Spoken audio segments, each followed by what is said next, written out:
guerre spirituelle.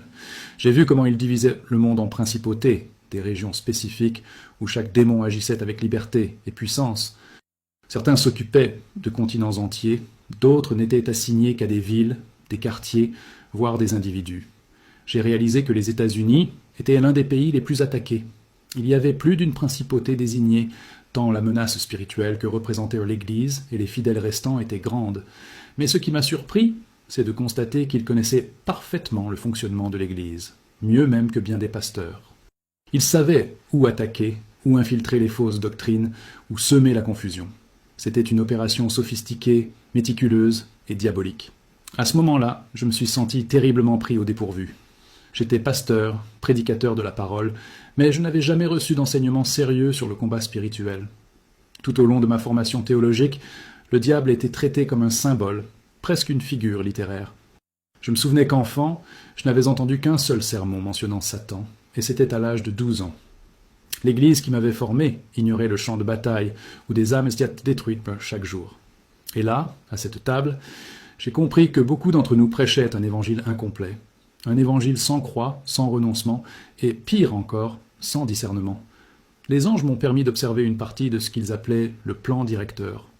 Voici un aperçu de ce que Jean a vu dans Apocalypse 13, où il est écrit « Il lui fut permis de faire la guerre aux saints et de les vaincre. Et il lui fut donné autorité sur toute tribu, toute langue et toute nation. » En lisant ce verset si souvent dans la Bible, j'avoue que je n'en avais jamais imaginé la véritable dimension. Mais maintenant, je le voyais de mes propres yeux. Le plan de Satan pour conquérir le monde et même l'Église battait son plein. C'était réel, c'était structuré. Et j'étais déjà bien plus avancé que je ne l'aurais imaginé. J'ai alors compris que ce qui se passait dans les églises n'était pas vain. La froideur spirituelle, les scandales, les messages creux et le manque de repentance n'étaient pas seulement des défauts humains. Ils résultèrent d'une influence directe de Satan. J'ai vu des démons chargés de propager des doctrines qui flattent l'ego humain, qui ne confrontent pas le péché et qui anesthésient l'âme. C'était ce que le Saint-Esprit appelle la religion de la barbe à papa. Des églises pleines, mais des vies vides. Des sermons sans confrontation, mais très divertissants. J'ai compris clairement.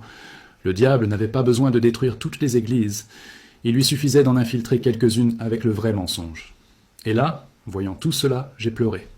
J'ai pleuré pour l'Église. J'ai pleuré pour moi-même. J'ai réalisé que malgré tous mes titres, policier, pasteur, assistante maternelle, je n'étais pas spirituellement prête à affronter l'ampleur du combat.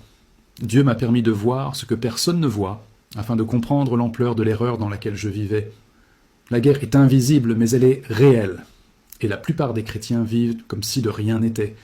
Cette table, ces principautés, ces plans, tout cela était plus réel que tous les sermons qu'il avait jamais prêchés. Et au fond de moi, je savais que ce n'était que le début de ce que Dieu voulait me montrer. Après cette terrible révélation sur le royaume des ténèbres, les anges m'ont emmené dans un lieu que je n'oublierai jamais, les portes du paradis. Mais ils ne m'ont pas laissé entrer.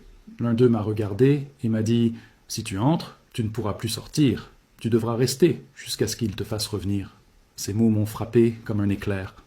J'ai compris que ma vie physique était bel et bien terminée.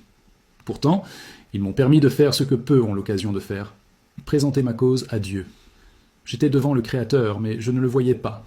Il y avait un silence absolu, et j'ai commencé à parler. J'ai dit tout ce que je pouvais. J'ai énuméré mes emplois. J'ai parlé des enfants maltraités que j'ai recueillis, des sermons que j'ai prêchés, des études bibliques que j'ai enseignées. J'ai évoqué ma vie de service, mon passage dans la police, mon rôle de pasteur. J'essayais de convaincre Dieu que je méritais plus de temps. J'utilisais ma liste de bonnes œuvres comme défense, comme si Dieu était convaincu par le programme spirituel. Et pendant tout ce temps, il est resté silencieux, jusqu'à ce que j'ai fini de parler. Quand mes mots ont été épuisés, il a répondu. Mais ce que j'ai entendu n'était pas ce à quoi je m'attendais. C'était une voix de tonnerre. Il a dit « Ta foi est morte, tes œuvres sont vaines. La vie que tu as vécue et que tu m'as offerte au service chrétien est une abomination que j'ai rejetée, pharisien. Qu'est-ce qui t'a fait croire que j'accepterais cela de la part d'un chrétien ?» Ces mots m'ont transpercé comme des lances. J'étais pétrifié. C'était comme si toutes mes années de ministère avaient été gâchées en une seconde. Moi, pasteur, être traité de pharisien par Dieu. J'étais choqué. Comme ça, je pensais servir Dieu. Je croyais connaître le Seigneur. Je l'appelais Monsieur tous les jours. Mais il m'a répondu par une chose.